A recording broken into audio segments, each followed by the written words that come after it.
In the beginning, God created the heaven and the earth. And the earth was without form and void, and darkness was upon the face of the deep. And the Spirit of God moved upon the face of the waters. And God said, "Let there be light," and there was light. And God saw the light, that it was good. And God divided the light from the darkness. And God called the light day, and the darkness he called night.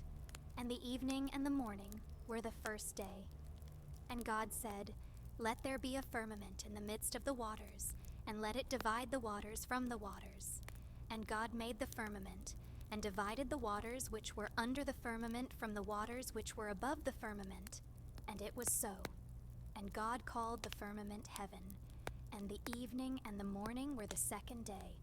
And God said, "Let the waters under the heaven be gathered together unto one place, and let the dry land appear." And it was so. And God called the dry land earth, and the gathering together of the waters called he seas. And God saw that it was good. And God said, "Let the earth bring forth grass, the herb yielding seed, and the fruit tree yielding fruit after his kind, whose seed is in itself upon the earth." And it was so. And the earth brought forth grass, and herb yielding seed after his kind, and the tree yielding fruit, whose seed was in itself after his kind. And God saw that it was good. And the evening and the morning were the third day. And God said, "Let there be lights in the firmament of the heaven, to divide the day from the night, and let them be for signs and for seasons and for days and years. And let them be for lights in the firmament of the heaven to give light upon the earth." And it was so. And God made two great lights, the greater light to rule the day, and the lesser light to rule the night. He made the stars also. And God set them in the firmament of the heaven to give light upon the earth, and to rule over the day and over the night, and to divide the light from the darkness. And God saw that it was good. And the evening and the morning were the fourth day.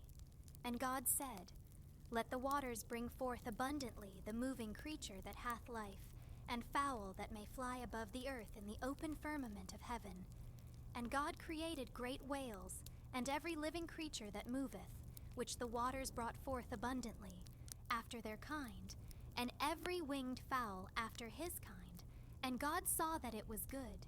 And God blessed them, saying, "Be fruitful, and multiply, and fill the waters in the seas, and let fowl multiply in the earth." And the evening and the morning were the fifth day.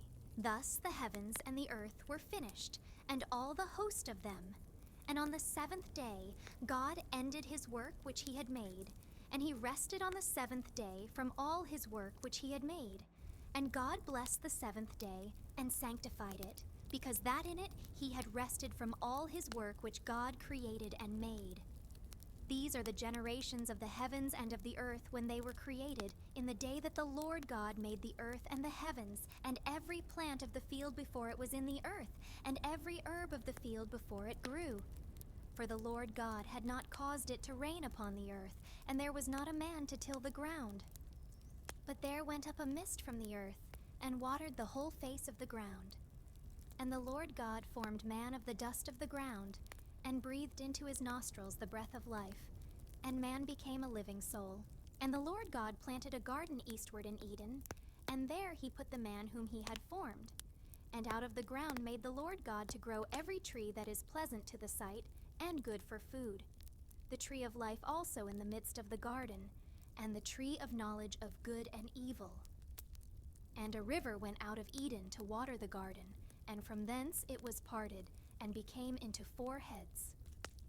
The name of the first is Pison.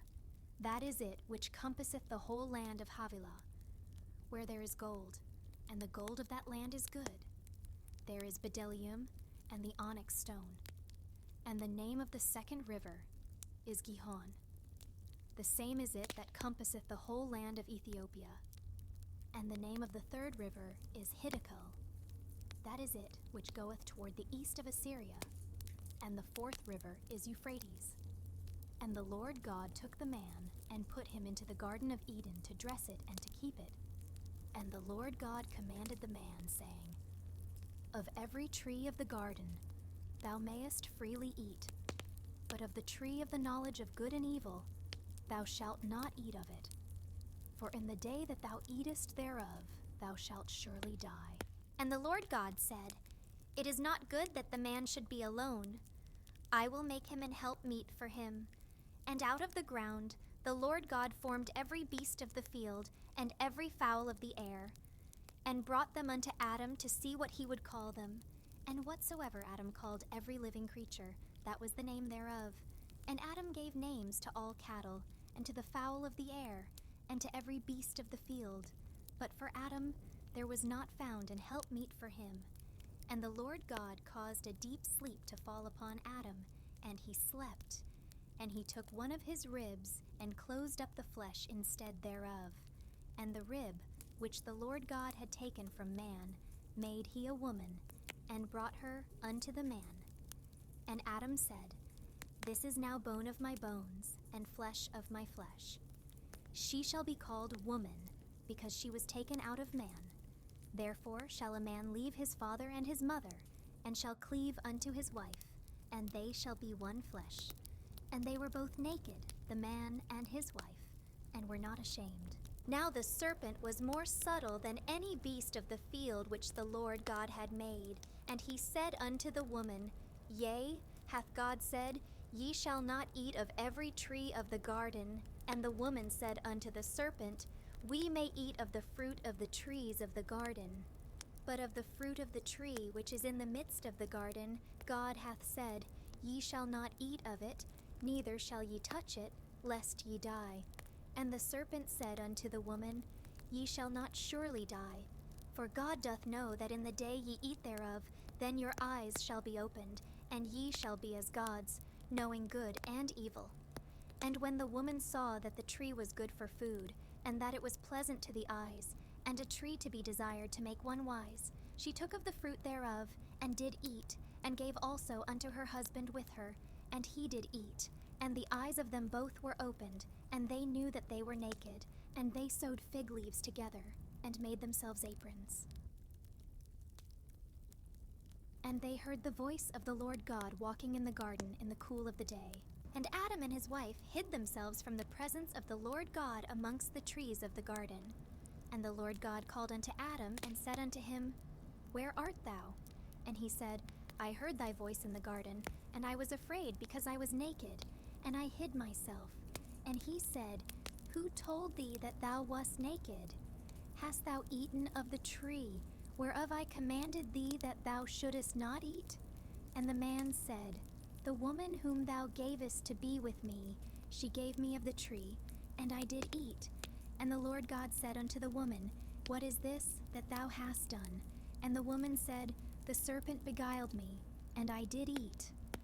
And the Lord God said unto the serpent, Because thou hast done this, thou art cursed above all cattle, and above every beast of the field. Upon thy belly shalt thou go, and dust shalt thou eat all the days of thy life. And I will put enmity between thee and the woman, and between thy seed and her seed. It shall bruise thy head, and thou shalt bruise his heel. Unto the woman he said, I will greatly multiply thy sorrow and thy conception. In sorrow thou shalt bring forth children, and thy desire shall be to thy husband, and he shall rule over thee. And unto Adam he said, Because thou hast hearkened unto the voice of thy wife, and hast eaten of the tree, of which I commanded thee, saying, Thou shalt not eat of it. Cursed is the ground for thy sake. In sorrow shalt thou eat of it all the days of thy life. Thorns also and thistles shall it bring forth to thee.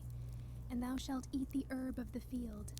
In the sweat of thy face shalt thou eat bread, till thou return unto the ground. For out of it wast thou taken, for dust thou art, and unto dust shalt thou return. And Adam called his wife's name Eve, because she was the mother of all living. Unto Adam also and to his wife did the Lord God make coats of skins, and clothe them. And the Lord God said, Behold, the man is become as one of us, to know good and evil. And now, lest he put forth his hand, and take also of the tree of life, and eat and live forever. Therefore the Lord God sent him forth from the Garden of Eden to till the ground from whence he was taken. So he drove out the man, And he placed at the east of the Garden of Eden cherubims and a flaming sword which turned every way to keep the way of the tree of life.